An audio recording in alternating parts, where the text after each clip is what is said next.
Tripura special executive এবং police constable এই দুটো চাকরির বিষয়ে সবচেয়ে আলোচনা এবং সমালোচনা হচ্ছে। তবে কেন স্পেশাল এক্সিকিউটিভের রেজাল্ট দেওয়া হচ্ছে না? কন্ট্রাকচুয়াল ৩ বছরের জন্য নেওয়া হচ্ছে স্পেশাল এক্সিকিউটিভ, কিন্তু কেন রেজাল্ট দিতে এত দেরি হচ্ছে? সেটাই সবচেয়ে বড় প্রশ্ন। আর এই নিয়ে সবচেয়ে গুরুত্বপূর্ণ আপডেট, মোস্ট ইম্পর্টেন্ট বিষয়টা আমরা আপনাদের সামনে তুলে ধরব। আশা করছি প্রত্যেকে কথাগুলো শুনবেন, কারণ আপনাদের প্রত্যেকেরই শোনা উচিত। আপনাদের সমালোচনা কমেন্টস বক্সে আপনারা লিখতেই পারেন, কিন্তু মাননীয় মুখ্যমন্ত্রী প্রফেসর ডাক্তার মানিক সাহা এবং ক্যাবিনেট মন্ত্রীরা কেন এই চাকরিটা রেজাল্ট আউট করতে, অফার দিতে এত লেট করছে, তার বিশেষ কারণ তো আছে। মাননীয় মুখ্যমন্ত্রী প্রফেসর ডক্টর মানিক সাহা বারবার অনুষ্ঠানে বলেছেন যে আমরা খুব দ্রুত স্পেশাল এক্সিকিউটিভ পুলিশ কনস্টেবলের চাকরির অফার দিয়ে দেব, কিন্তু কেন লেট হচ্ছে সেই বিষয়ে আমরা জানি এবং বলবো আপনাদের। কিন্তু তার আগে শুনুন মাননীয় মুখ্যমন্ত্রী কি বলেছিলেন এই বিভিন্ন অনুষ্ঠানে পুলিশ কনস্টেবল স্পেশাল এক্সিকিউটিভ নিয়ে একবার শুনুন।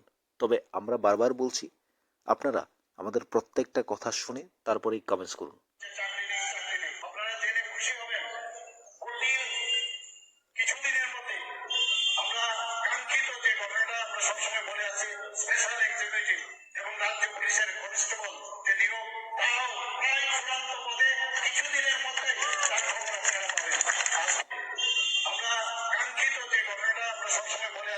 স্পেশাল এক্সিকিউটিভ এবং রাজ্য পুলিশের কনস্টেবল যে নিয়োগ, তাও প্রায় চূড়ান্ত পদে কিছুদিনের মধ্যে আজকের জমায়েতে কাঙ্ক্ষিত যে ঘটনাটা আমরা সবসময় বলে আছি, স্পেশাল এক্সিকিউটিভ এবং রাজ্য পুলিশের কনস্টেবল যে নিয়োগ, তাও প্রায় চূড়ান্ত পদে কিছুদিনের মধ্যে আজকের শুনলেন মাননীয় মুখ্যমন্ত্রী প্রফেসর ডক্টর মানিক সাহা একটা কথা সবসময় বলেন যে আমরা এমনভাবে চাকরি দেব, চাকরি যেন কখনো না যায়। এই চাকরি যেন 10,323 না হয়ে যায়।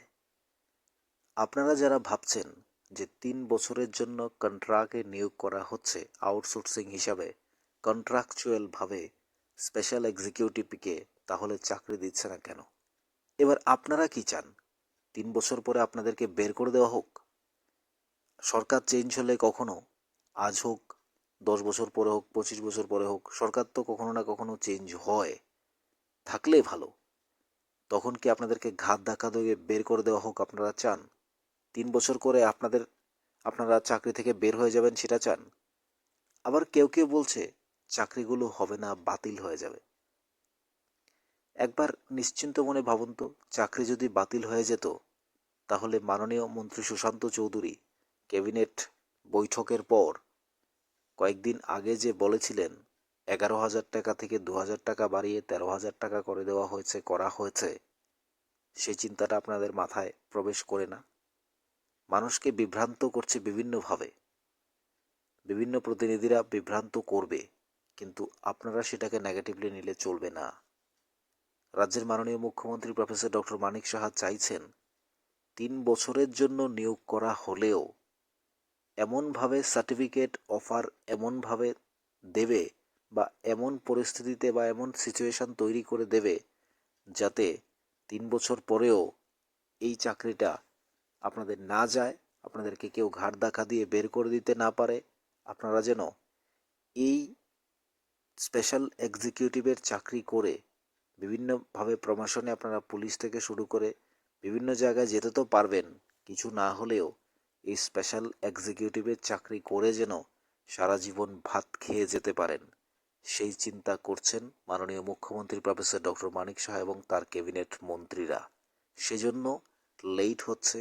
কোন প্রসেসিংয়ে কিভাবে এই 3 বছরের জন্য আউটসোর্সিং বা এই যে কন্ট্রাকচুয়ালভাবে নিয়োগ করা হলেও সেটাকে কিভাবে আপনাদের লাইফ টাইম করে দেওয়া যায়, কিভাবে এটাকে একেবারে আপনার অন্ন বস্ত্র বাসস্থান সারা জীবনের জন্য আপনার হাতে তুলে দেওয়া যায়, ব্যবস্থা করা যায়, সেই কথা ভাবছেন মাননীয় মুখ্যমন্ত্রী প্রফেসর ডক্টর মানিক শাহ এবং তার সরকার।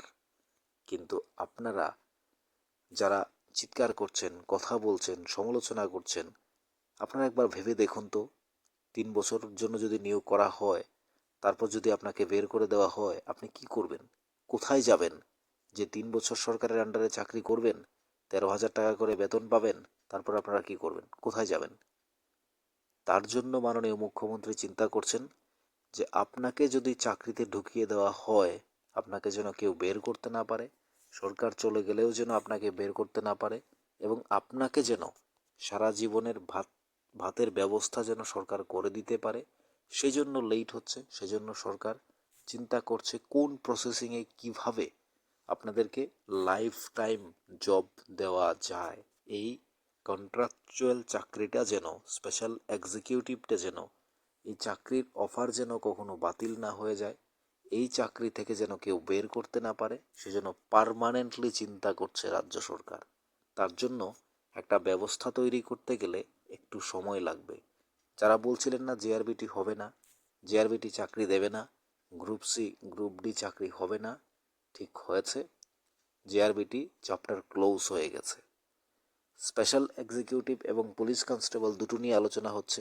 পুলিশ কনস্টেবল রেডি, তাদের অফারও দিয়ে দেওয়া হবে।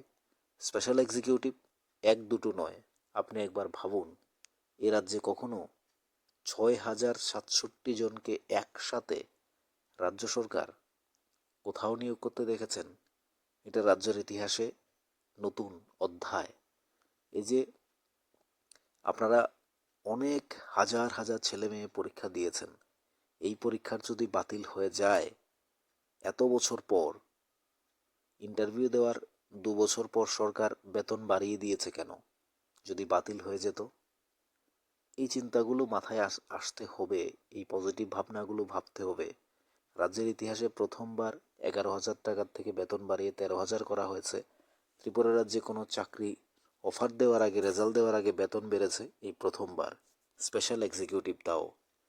আপনাদের কথা সরকার যদি না ভাবতো, সরকার এত কিছু করতো না, এত চিন্তা করতো না। তাই আমরা বলবো, মাননীয় মুখ্যমন্ত্রী প্রফেসর ডক্টর মানিক সাহা বারবার বলেন, কেউ যেন চাকরি দেওয়ার পর আমাদের দিকে আঙ্গুল দেখাতে না পারে। তাই চাকরি হবে স্বচ্ছতা, চাকরি হবে নিরপেক্ষতা, এবং চাকরি থাকবে লাইফ টাইম।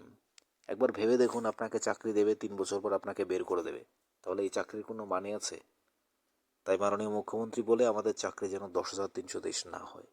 তার জন্য বারবার সুচিন্তিতভাবে চিন্তাভাবনা করেই আপনাদেরকে একটা পজিটিভভাবে লাইফ টাইম চাকরিতে নিয়োগ করার চিন্তাভাবনা, প্রসেসিং শুরু হয়েছে, চিন্তাভাবনা করছে মাননীয় মুখ্যমন্ত্রী প্রফেসর ডক্টর মানিক সাহা। তবে এইটুকু বলতে পারি, যে কোনো মুহূর্তে রেজাল্ট পাবলিশড হবে স্পেশাল এক্সিকিউটিভের, আপনারা আপনাদের অফার পাবেন। কারোর কথায় বিভ্রান্তিতে পড়বেন না। কেউ কেউ বলে ঘুষ দিয়ে চাকরি হচ্ছে, কেউ কেউ বলে চাকরি হবে না, কেউ বলে দুর্নীতি হচ্ছে, কেউ বলছে কোর্টে কেস হয়েছে চাকরি চলে যাবে। ঠিক জেআরবিটি চাকরি প্রত্যেকটা হয়েছে, কোথাও কারোর চাকরি নিয়ে সমস্যা হয়নি। যারা বলছে তারা এ রাজ্যে চাকরি দেওয়া তো দূরের কথা, তারা শুধু বিভ্রান্ত করবে, আপনাকে হয়রানি করবে, আপনাকে আপনার মূল লক্ষ্য থেকে সরিয়ে দেবে। তাই কারোর কথা না শুনে আপনার বিশ্বাস থাকতে হবে, ভরসা থাকতে হবে। আপনাকে 3 বছর পর যদি বের করে দেওয়া হয়, কখনো সরকার চেঞ্জ হলে যদি আপনাকে ঘাট ধাক্কা দিয়ে বের করে দেওয়া হয়, আপনি কি করে খাবেন? কি করবেন আপনি? আপনার জীবনে কি করে চলবে আপনার? তাই মাননীয় মুখ্যমন্ত্রী প্রফেসর ডক্টর মানিক সাহা, তার সরকার, ক্যাবিনেট মন্ত্রীরা বিশেষ আলোচনার মাধ্যমে চাইছেন এই চাকরিটা 3 বছর নয়, যেন সারা জীবন থাকে, লাইফ টাইম থাকে আপনার চাকরি, এবং তার সাথে সাথে বেতন বৃদ্ধি হবে। কিভাবে এখান থেকে প্রমোশন দিয়ে পরবর্তী ধাপে উন্নীত করা যাবে, সমস্ত প্রসেসিংগুলো রেডি করছে, সমস্ত প্রসেসিংগুলো নিয়ে ভাবছে রাজ্য সরকার। তাই লেট হচ্ছে। আপনারা একটু অপেক্ষা অবশ্যই করতে হবে। যেভাবে জেআরবিটি উদাহরণ হয়ে আছে এই রাজ্যে, হবে না, হচ্ছে না, অনেক কিছুর পর জেআরবিটি চ্যাপ্টার ক্লোজ হয়ে গেছে। পুলিশ কনস্টেবলও হয়ে যাবে, নিশ্চিন্তে থাকুন। অন্যান্য ডিপার্টমেন্টের যে সমস্ত নোটিশগুলো রয়েছে সেগুলোর ফুলফিল হবে। ক্যাবিনেট মিনিস্টার, ক্যাবিনেট সবার পর মাননীয় মন্ত্রী সুশান্ত চৌধুরী যেগুলো ঘোষণা দিয়েছেন 2024 এবং 25 প্রথম দিকে, সেগুলো সমস্ত চাকরিগুলো অবশ্যই হবে। 2025 গোল্ডেন ইয়ার এই রাজ্যের জন্য আপনারা লিখে রাখুন, আপনারা ভাবতে থাকুন, এবং যারা নতুন আছেন আপনারা পড়াশোনা করুন। আমরা বারবার বলি রাজ্য সরকার যা ভাবছে তা বাস্তবায়িত হবে। 6,067 জনের সাথে কতগুলো পরিবার জড়িয়ে আছে, কতগুলো মানুষ জড়িয়ে আছে আপনি একবার ভেবে দেখেছেন? আপনারা একবার ভাবছেন এই মানুষগুলো কি করবে চাকরিটা চলে গেলে, চাকরিটা বাতিল হয়ে গেলে কি হবে? তাই মাননীয় মুখ্যমন্ত্রী প্রফেসর ডক্টর মানিক সাহা তো বারবার বলেন আমি চাকরি দেওয়ার পর যেন কি আমার দিকে আঙ্গুল দেখাতে না পারে, সেই জিনিসটাই আমি ভাবছি। তাই মাননীয় মুখ্যমন্ত্রী প্রফেসর ডক্টর মানিক সাহার সরকার আপনাদের জন্য পজিটিভ ভাবছেন বলেই আজ এখানে স্পেশাল এক্সিকিউটিভ দাঁড়িয়ে আছে, লাইফ টাইম চিন্তা করছে। আপনার কি মনে হয় জানাবেন কমেন্টস বক্সে। থাকুন নিউজ ত্রিপুরা 1 চ্যানেলের সাথে। চ্যানেলটিকে সাবস্ক্রাইব করুন এবং আপনার পাশাপাশি অন্যকে দেখার সুযোগ করে দিন শেয়ার করার মধ্য দিয়ে। আপনার কমেন্টস আপনি জানাতেই পারেন, আপনার ভালো লাগা মন্দ লাগা আপনার ইচ্ছে, কিন্তু আমাদের যেটা মনে হলো সেটা আমরা জানালাম, যতটা আমরা খবর পেয়েছি সেটা আপনাদের জানিয়েছি। এবার আপনাদের মতামত আপনারাই জানাতে পারেন কমেন্টস বক্সে।